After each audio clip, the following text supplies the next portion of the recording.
Hello everyone, Julie here. Welcome to The Nature of One for All, Part 2. If you found your way here first, I recommend watching my Part 1 for the background on what I'll be talking about today. Not saying you won't be able to follow along if you don't, but I will be referencing stuff from it, so it's up to you. So, these things. I call them things because I don't think they've even been given a proper collective name or term, at least that I've found. These 8 shadows, figures, whatever, first appeared to Izuku in his first match at the sports festival as he struggles to break free of Shinso's brainwashing. But what in the heck are they? They haven't been seen or talked about since, and to quote Izuku, the answer we get from All Might about them was really unsatisfying, which just leaves it up to us to unravel the mystery. To review the information we have been given, All Might gives Izuku his best guess, saying he thinks they are imprints or traces of the previous holders of One for All, and them appearing to Izuku is proof that he has begun to get a grasp on the power, making it his own, so he says. This entire scene's actually incredibly fascinating because it shows us that much of the nature of One for All is still unknown, even to someone who has had it for possibly decades. Or perhaps more somberly means that Nana Shimura died before getting a chance to pass down more of One for All's lore to Toshinori,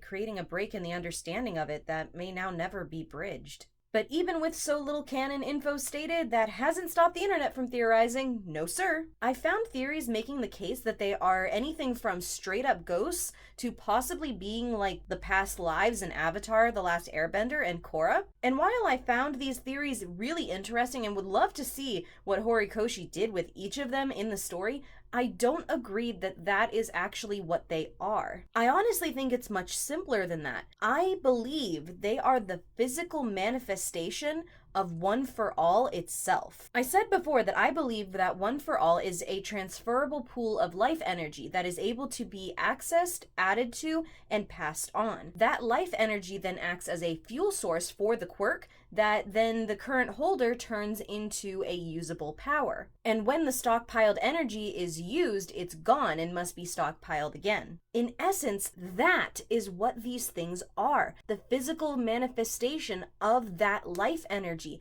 the remnants of their souls that they gave up to the surplus. When Izuku confronts All Might about this vision, All Might states that he has seen them once before in his youth, but is convinced that they can't interfere with One for All's holder or the holder with them, implying because they never interfered with him at all. But consider this, if you as a person became a vessel for the life energy of other people, then you in a small way harbor a part of those people inside you. Whether a piece of their consciousness followed their souls into their next vessel, I can't say with absolute certainty. But then why did they appear? What brought them bubbling to the surface? When Izuku was brainwashed by Shinso, his body wouldn't obey him at all, but in his head, he was still aware of what was going on around him. His mind, his spirit, his will was all that he could use to fight against it. In that moment, he called out to One for All, trying to summon the power to him,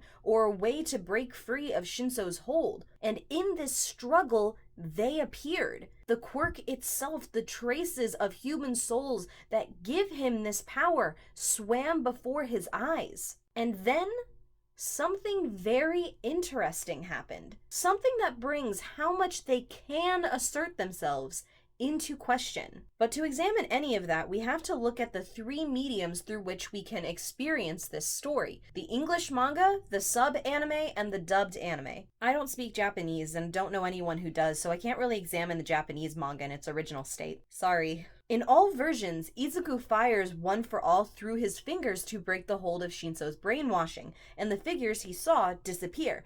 But the circumstances of that entire event changed from the manga to both iterations of the anime, but they also didn't. Let me explain. In the manga, this is exactly what Izuku says. Don't do it. My body, it won't listen. My head, so fuzzy. No, damn it, stop. I said stop. The figures appear before him, and suddenly, what is this? I can move.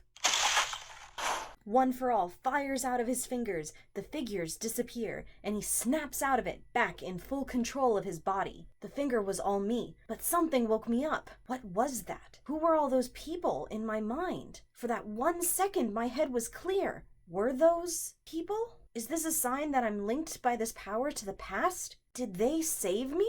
Is that even possible? Then, when he is speaking with Toshinori about it, he says, "When my mind was lulled from the brainwashing, this vision appeared and snapped me out of it. In that instant, I was just barely able to move a fingertip." In the manga, Izuku is 100% sure he is the one who moved, but is surprised that his experience with the brainwashing was different than Ojiro's, that something woke him up inside his head. It's not immediately clear from the text alone if he fired off One for All, but I can't read it any other way than that he believes he didn't. He is sure he moved his finger, but of the figures he says, did they save me? So what I think happened is that he summoned the power of One for All, and the figures cleared his mind long enough for him to move, and they channeled and released it through his fingers when he did. However, the complete opposite happened in both animes. Now, I am a primarily dub watcher, so I first caught this after comparing the English manga and the dub.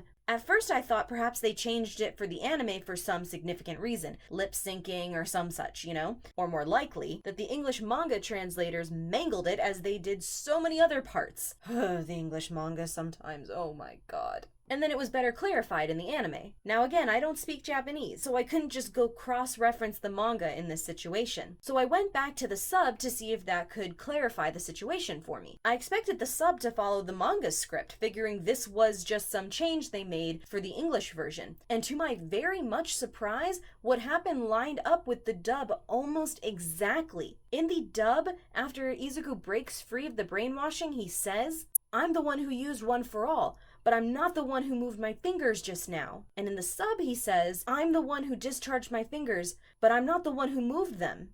In both, he gave the figures credit for clearing his mind, but otherwise it is the complete reverse of the source material. I was so hyped when I saw this, I can't even express. I thought for sure the anime scripts were the true version and that this was supposed to set up some grand foreshadowing about the figures' ability to assert themselves, that in the right circumstances they could and would protect their host, that they perhaps could be autonomous to some small degree, that maybe, just maybe, they were setting up the possibility that they could even be communicated with individually. The fact that the anime changed them from amorphous shadows with eyes to figures so distinct you could pick out eye shape and hairstyle added more fuel to my conviction of this. They were no longer shadows of the quirk's fuel melted together without individual identity. They were now fully detailed people. I wondered if that also meant that they were implying that in the future Izuku could potentially communicate with them individually as well. And if he could, did the amount of energy each of their souls, One for All, had left to draw from determine how much he could communicate with them?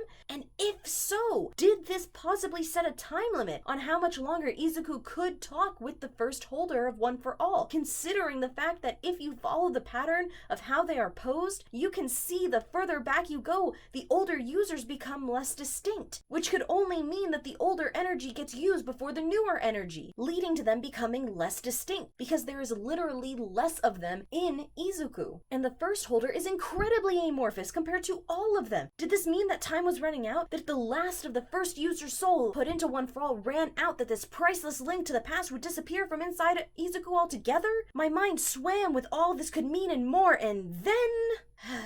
in the scene where he confronts Toshinori about all of this, the script switches back almost word for word to the manga in both versions. I'm sorry, but just what? Yeah, Izuku reverses what he said before, now saying that he was the one to move his fingers and summon One for All. This switch happens in both versions of the anime. Seriously, in the dub he says, "When I was under Shinso's control, it felt like my brain was full of fog or something, but when the vision appeared, it completely drove the fog away. That's when I was finally able to move for a second, just my fingertips." In the sub it says, "But when it felt like my mind was filled with fog from the brainwashing, the vision appeared as if to drive away the fog.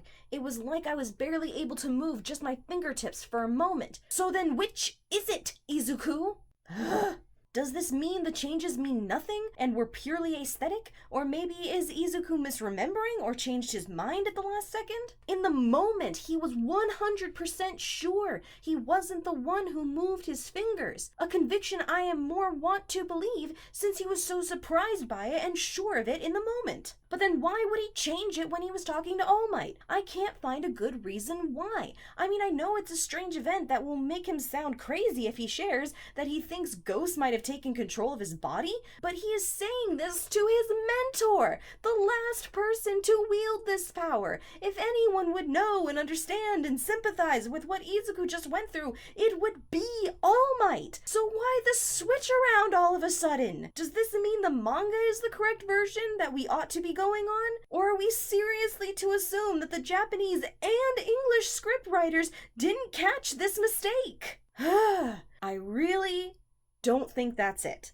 Everyone's human, and we all make mistakes, but I can't see this mistake happening. I just can't, so there must be a reason for it. There must. I believe Izuku's first instinct that he didn't move his fingers, and maybe he is misremembering it in this moment. How many of us have done something, then when telling it to another person suddenly thought, no, wait a second, it wasn't like that, it was like this. I would like to believe that the changes weren't for nothing, that they meant something. My Hero Academia just doesn't seem like the kind of series that would change something without a purpose. But who knows? Who knows at this point? I'm out of evidence for it either way, unless I can find someone who can speak Japanese and go through both of these scenes with me in their original language. I guess we'll just have to wait for more evidence to make itself apparent. But with how long it's been without so much as a whisper of them, I really wonder if they'll ever surface again. Would the casual reader or viewer even remember these things at that point? Is this doomed to just be some small bit of lore in the series? I really hope not.